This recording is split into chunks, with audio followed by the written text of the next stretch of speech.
भय भय सबको होता है, चाहे वो पशु हो, पक्षी हो या मनुष्य। वास्तविकता में मनुष्य भय को अपने साथ लेके ही जन्म लेता है। तो इस भय से भय कैसा? यदि भय बुरा भाव होता तो क्या इसे हम अपने साथ लेकर जन्म लेते? वास्तविकता में भय हमें आगे बढ़ने के लिए प्रेरित करता है। अब देखिए, जीवन जीने का भय आपसे स्वयं की सुरक्षा करवाने का प्रयास करता है। अपमान का भय सदाचार की ओर बढ़ाता है। किसी प्रिय को खो देने का भय उसके लिए कर्तव्य पालन करने की प्रेरित करता है। किंतु ये भय बुरा तब हो जाता है जब आप इसे अपने ऊपर हावी होने देते हैं, इसके लिए कुछ प्रयास नहीं कर पाते। इसलिए यदि इस भय को उपयोग में लाना है, आपको स्वयं इस भय के ऊपर हावी हो जाना पड़ेगा। तो तोड़ दीजिए भय की सीमाएं। अपनी आत्मा को छोड़ के किसी और के समक्ष सर मत झुकाइए। और स्मरण रखिए, जब अंधकार से डरना छोड़ दोगे तभी दीपक बनकर प्रकाश दे पाओगे। श्री कृष्ण कहते हैं, जिनके अंदर डर स्वाभाविक है उनको अपने दिमाग और मन को एक बात समझानी होगी। अगर मुझे अच्छी जिंदगी जीनी है तो मुझे इस डर को जीतना होगा, और इसके लिए मुझे योजना पूर्वक एक के बाद एक कदम उठाने पड़ेंगे। खुद को यकीन दिलाना ही होगा कि वक्त रहते ही खुद को बदलना पड़ेगा। अगर हम नहीं बदले तो वक्त ने बदलने की कोशिश की तो बड़ी तकलीफ होगी। पहले आप खुद से सवाल कीजिए, क्या मैं डर के वजह से आगे नहीं बढ़ रहा हूं? क्या डर के वजह से मुझे सफलता नहीं मिल रही है? अगर आपका उत्तर हां है तो चलो डर के अंदर जाते हैं। हमें ध्यान से समझना पड़ेगा, हमें डर क्यों लगता है? क्योंकि हमारे अंदर आत्मविश्वास की कमी है। फिर सवाल आता है, हमारे अंदर आत्मविश्वास क्यों कम है? क्योंकि जिस क्षेत्र में हम सफलता हासिल करना चाहते हैं उस क्षेत्र के बारे में हमारा ज्ञान अधूरा है। इसके लिए जिस क्षेत्र में सफलता हासिल करनी है उस क्षेत्र के प्रति जितना हो सके उतना अभ्यास करना है और ज्ञान हासिल करना है, जिससे हमारे भीतर आत्मविश्वास आए और जिससे कुछ हद तक हमारा डर कम हो जाएगा। भगवान श्री कृष्ण कहते हैं, अगर किसी काम को हमें नहीं करना है तो हम बहाने देते हैं। काम में मन नहीं लगता इसलिए उस काम को बाद में करूंगा करके टाल देते हैं। कामों को आगे ढकेलने के लिए, काम नहीं करने के लिए, और जिस काम में मन नहीं लगता ऐसे सभी कामों के लिए हम जो कारण खोजते हैं उसे ही बहाना देना कहते हैं। बहुत सारे असफल लोग बहाने देते मिलेंगे, लेकिन उनको पता ही नहीं है बहानों से उनका कितना बड़ा नुकसान हो रहा है। इसे ध्यान से समझना, जब हम दूसरों को बहाना देते तो हम खुद को ही सफल होने से रोक रहे होते हैं। अपने दिमाग को अपने खुद की प्रगति पर काम करने से रोक रहे होते हैं। हम अपने दिमाग को निष्क्रिय बनाते हैं। हम दिमाग को ऐसा प्रशिक्षण देते हैं कि वो हमारे खिलाफ काम करे। जितना ज़्यादा हम बहाना देंगे उतना ही हमारे मन को खुद के खिलाफ काम करने को मजबूर कर देते हैं। इसका परिणाम ये होगा कि आप अपने ही कामों से दूर भागोगे, जिम्मेदारी से दूर भागोगे, काम में मन नहीं लगेगा, जीवन में उत्साह कम होगा, जीवन में सही निर्णय लेने में देर हो जाएगी, और फिर आप सोचेंगे कि ये सब मेरे साथ ही क्यों हो रहा है। ये सब आपके साथ इसलिए हो रहा है क्योंकि आपने ही बहाने दे देकर अपने मन और दिमाग को कुछ नहीं करने की आदत डाली है। भगवान श्री कृष्ण कहते हैं, मनुष्य का स्वभाव है कमाना, संग्रह करना, फिर चाहे धन हो, नाते हो, संबंध हो या प्रसन्नता। परंतु क्या आपने कभी सोचा है, नियति ने ये संग्रह करने की प्रवृत्ति मनुष्य में क्यों डाली? एक बीज से पौधा पनपता है, उसके भोजन से फल संग्रहित होते हैं। क्यों? इसलिए ताकि वृक्ष उसे स्वयं खा सके? नहीं, बल्कि इसलिए ताकि वो भूखे जीवों में बांटा जा सके। अब आप पूछेंगे कि इसमें वृक्ष का क्या लाभ है? क्योंकि जो बांटता है वो मिटता नहीं। जो फल ये जीव खाते हैं और उसके बीजों को वातावरण में बिखेर देते हैं, जिससे जन्म लेते हैं नए वृक्ष, उसकी जाति, उसका गुण, उसकी मिठास अमर हो जाती है। श्री कृष्ण कहते हैं, मन बड़े ही विचित्र कृति है। ये मन शरीर के किस अंग में बसता है कोई नहीं जानता, किंतु संपूर्ण शरीर इस मन की इच्छा साकार करने के लिए प्रयास करता रहता है। अब यदि मन कुछ खाने का करे तो व्यक्ति उसकी इच्छा साकार करने का माध्यम ढूंढता रहता है। अब यदि मन किसी को शत्रु समझ ले तो व्यक्ति उसे नष्ट करने का हर संभव प्रयास करता है। अब यदि मन किसी से प्रेम करे तो उसकी प्रसन्नता के लिए हर सीमा लांघने के लिए सज्ज रहता है। परंतु जीवन सुखद हो इसके लिए यह आवश्यक है कि मन खाली रहे। भगवान श्री कृष्ण की बांसुरी की भांति भीतर कुछ भी नहीं है, ना राग है ना द्वेष, तब भी स्वर निकलता है। इसी प्रकार मन को भी भावनाओं से मुक्त रखना आवश्यक है। स्मरण रखिए, मन में कुछ भरकर जियोगे तो मन भर के नहीं जी पाओगे।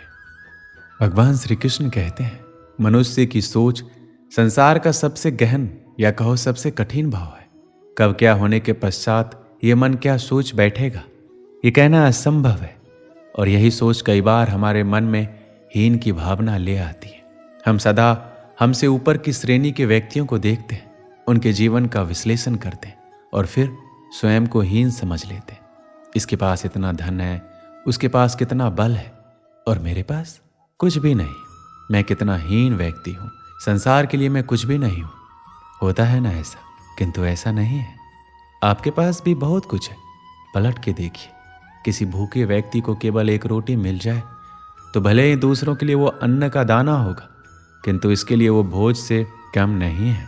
इसलिए जब भी मन में हीन की भावना जागे, अपनों की ओर देखिए, उनकी ओर पलटिए। आपको विश्वास हो जाएगा कि भले आप ये मानते हैं कि संसार के लिए आप कुछ नहीं हैं, कुछ लोगों के लिए आप संपूर्ण संसार है, तो जो आपका संसार है उसमें प्रसन्न रहना सीखिए। हमारे पास अक्सर बहुत लोग आते हैं, कुछ को हम समय देते हैं, कुछ का हम तिरस्कार करते हैं, किंतु तिरस्कार कभी नहीं करना चाहिए। किसी व्यक्ति के आपके पास आने के 3 मुख्य कारण होते हैं, भाव, अभाव और प्रभाव। यदि कोई आपसे प्रेम भाव से आए तो उसे प्रेम दीजिए, सम्मान दीजिए। यदि कोई आपके पास अभाव में आए तो उसकी आवश्यकता को समझिए और जितना हो सके स्वयं से उसकी सहायता कीजिए। और यदि कोई आपके पास प्रभाव के कारण आए तो उसे समुचित सम्मान दें। तो खुद को भाग्यशाली समझे कि कोई आपके प्रभाव में है, किंतु तिरस्कार कभी ना करें। तिरस्कार जन्म देता है कुंठा को, और कुंठा किसी को भी आपका शत्रु बना देती है। इसलिए मित्र बनाइए, आनंद लीजिए और मेरे साथ कहिए राधे राधे। जीवन में समय चाहे जैसा भी हो, अपनों का साथ बड़ा आवश्यक होता है। सुख हो तो बढ़ जाता है, दुख हो तो बढ़ जाता है। अपनों के साथ समय कब बीत जाता है पता ही नहीं चलता, है ना। किंतु सोचिए, यदि आपको किसी ऐसे स्थान पर छोड़ दिया जाए जहां आपका कोई संबंधी ना हो, आपका कोई अपना ना हो, कोई मित्र ना हो, तो क्या होगा। एक एक क्षण कितना लंबा लगने लगेगा। तब तक लगेगा जब तक आप किसी को अपना नहीं बना लेते। अब प्रश्न ये उठता है, आपका अपना कौन है? वो संबंधी जिनके साथ आप रक्त से जुड़े हैं, या वो मित्र जिनके साथ आप बालपन से पले बढ़े हैं, या वो सहकर्मी जिनके साथ आप काम करते हैं? नहीं, अपना वो है जो विपत्ति में काम आए। अपनों की परख समय की कसौटी पर की जाती है। श्री कृष्ण कहते हैं, कभी आपने सोचा है इस संसार में हम सबसे अधिक किससे जुड़े हैं? कोई कहेगा माता पिता, कोई कहेगा मित्र, कोई कहेगा पत्नी, तो कोई कहेगा संतान। नहीं, यदि इस संसार में हम किसी से जुड़े हैं तो वो है समय। समय ही हमारा भूत है, समय ही हमारा वर्तमान है और समय ही हमारा भविष्य। और हम क्या करते हैं? सबसे अधिक जुड़े समय को, सबसे बहुमूल्य संपत्ति को हम नष्ट कर देते हैं। कोई भविष्य के ऊंचे सपनों को बुनता है, कोई बीते कल को कोसता है, किंतु तनिक सोचिए, बीता कल आपके सोच विचार करने से बदलने नहीं वाला। और भविष्य के विषय में सोच विचार करके यदि आप अपना वर्तमान नष्ट कर रहे हैं तो आपका भविष्य भी बीते कल की भांति ही होगा। इसलिए आज के विषय में सोचिए, उसे उत्तम बनाइए। श्री कृष्ण कहते हैं, स्वप्न और लक्ष्य कितने समान लगते हैं। इन दोनों की व्यक्ति कल्पना करता है, इन दोनों को व्यक्ति पाना चाहता है, और ये दोनों पूर्ण तो व्यक्ति स्वयं को भाग्यशाली भी समझता है। किंतु इन दोनों में अंतर है। अंतर ये कि स्वप्न के लिए बिना मेहनत की नींद चाहिए और लक्ष्य के लिए बिना नींद की मेहनत। जो व्यक्ति स्वप्न देखने में रह जाता है उठने के पश्चात उसके हाथ खाली रह जाते हैं। और जो व्यक्ति मेहनत करता है, सोते समय उसके हाथ उसका लक्ष्य होता है। इसलिए सपने भी देखिए तो लक्ष्य समझ के। संसार में आपको कई ऐसे लोग मिलेंगे जो आपको बताएंगे कि क्या करना है, किंतु उससे भी अधिक महत्वपूर्ण बात यह है कि क्या नहीं करना है। आज मैं आपको ऐसी 3 बातें बताऊंगा जो आपको जीवन में नहीं करनी है। पहली बात, आनंद में कभी वचन मत दो। आनंद आपके तर्क को हर लेता है और फिर आनंद में दिया गया ये वचन बाद में गले की फांस बन जाता है। दूसरी बात, क्रोध में कभी उत्तर मत दो। क्रोध आपके विवेक को खा जाता है, भविष्य दृष्टि को बाधित कर देता है और फिर कुछ क्षण के लिए आया ये क्रोध और इसमें दिया गया उत्तर बाद में जीवन भर के लिए प्रश्न बन जाता है। तीसरी बात, कभी भी दुख में निर्णय मत लो। दुख आपके सोचने समझने की क्षमता को सीमित कर देता है और दुखी मन से लिए गए निर्णय सदा दुख ही देते हैं। सच कहा जाए तो वचन, उत्तर और निर्णय कभी भी जीवन में सोच विचार करके ही लेने या देने चाहिए। सोच विचार करके कार्य करोगे तो इस संसार में किसी भी समस्या का हल आसानी से मिल जाएगा। हम सबके जीवन में कभी न कभी पत्थरों का योग होता ही है। ये संसार हम पर कभी न कभी पत्थर बरसाता ही है, कभी हमें बुरा समझकर, कभी असफल मानकर, कभी हमें बुद्धिहीन मानकर। कारण बहुत सारे हैं, किंतु इन पत्थरों से हमें चोट खानी है या नहीं, ये हमारे हाथ में है। या तो आप इन पत्थरों से चोट खाकर आंसुओं से डूबे रह सकते हैं, और यदि आप चाहें तो इन पत्थरों से सेतु बनाकर समस्या का सागर पार कर सकते हैं। निर्णय आपका है। ये पत्थर प्रतीक है हमारी निंदा का, हमारी आलोचना का, और जो इस आलोचना को नकारात्मक ले गया वो केवल कष्ट ही पाएगा, और जिसने इस आलोचना को विकास का आधार बना लिया वो सफलता के शिखर चढ़ेगा। इसलिए स्मरण रखिएगा, आलोचना आपका शत्रु नहीं, आपका सबसे बड़ा मित्र है। श्री कृष्ण कहते हैं, अक्सर आपके बड़े बूढ़ों ने आपसे कहा होगा कि यह संसार दुख का मूल है और ईश्वर भक्ति उस दोष से दूर जाने का मार्ग है।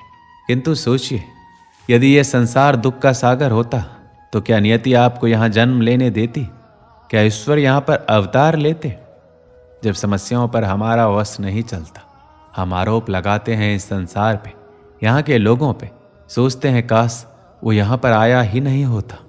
एक किसान बंजर धरती पर जाता है और अपने परिश्रम से उसे लहलहाते खेत में परिवर्तित करता है।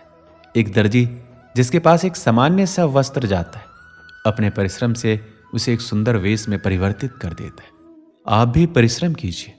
यह महत्वपूर्ण नहीं है कि आप किस संसार में आए हैं, यह महत्वपूर्ण नहीं है कि आप यहाँ कैसे आए। अगर कुछ महत्वपूर्ण है तो यह है, जब आप गए तब आप इस संसार को कैसा छोड़ के गए। और यह सोच के जिए कि जो किसी के लिए नर्क है वो किसी का स्वर्ग बनाकर निकलोगे तो आपका जीवन और आपका संसार दोनों धन्य हो जाएंगे। पाना और खोना दोनों जीवन के महत्वपूर्ण भाग हैं। जीवन भर व्यक्ति कुछ पाता है तो कुछ खोता है। कभी धन खोता है, कभी सम्मान, कभी मित्र, कभी अभिमान। किंतु खोना बुरी बात नहीं है, क्योंकि खोने के साथ ही वो आपको एक अमूल्य सीख दे जाता है कि कैसे उसे दोबारा ना खोया जाए। इसलिए यदि कुछ गवा दिया तो उससे मिली सीख ना गवाएं, क्योंकि उसी सीख की सहायता से आप अपना खोया हुआ पुनः पा सकते हैं। जीवन में कुछ पाना हो तो सोच और कर्म बड़े आवश्यक होते हैं, किंतु क्या केवल सोच से, क्या केवल कर्म से आपको सफलता मिलती है? नहीं। कुछ लोग सोचते रह जाते हैं, कर्म नहीं करते, और इस कारण से उन्हें सफलता नहीं मिलती। कुछ लोग बिना सोचे समझे कर्म करते रह जाते हैं, उन्हें भी सफलता नहीं मिलती। स्मरण रखिएगा, वृक्ष को काटना हो तो कुल्हाड़ी के लगातार प्रयास करने के साथ ही कुल्हाड़ी किस दिशा में मारी जानी चाहिए, इसका ध्यान रखना जरूरी है। सोच और कर्म इनका ठीक से सम्मिश्रण करेंगे तो अवश्य ही सफलता मिलेगी। हम मनुष्य कितने ढीठ होते हैं। एक बार लक्ष्य पर दृष्टि साध ली तो उसे पाने के लिए जी जान लगा देते हैं, किंतु उस लक्ष्य को पाने की आतुरता में उस मार्ग का आनंद लेना ही भूल जाते हैं। स्वास्थ्य को दांव पर लगाते हैं धन कमाने के लिए, और फिर वही धन गवा देते हैं स्वास्थ्य को पुनः सुधारने के लिए। देखिए, चाह बुरी बात नहीं है, किंतु चाह को पूर्ण करने की चाह में उस मार्ग का आनंद लेना भूल जाना, ये तो मूर्खता है। कभी कभी पूर्ण पाने की चाह में व्यक्ति सब कुछ गवा देता है, भूल जाता है कि आधा चंद्रमा अधिक सुंदर होता है। जो नहीं है उसे पाने का प्रयास आप अवश्य कीजिए। किंतु जो है उसका संपूर्ण आनंद लेने में वंचित मत रहिए। दोस्तों, इस वीडियो में बस इतना ही। मिलते हैं अगले वीडियो में। अपना ख्याल रखिएगा। जय श्री कृष्ण।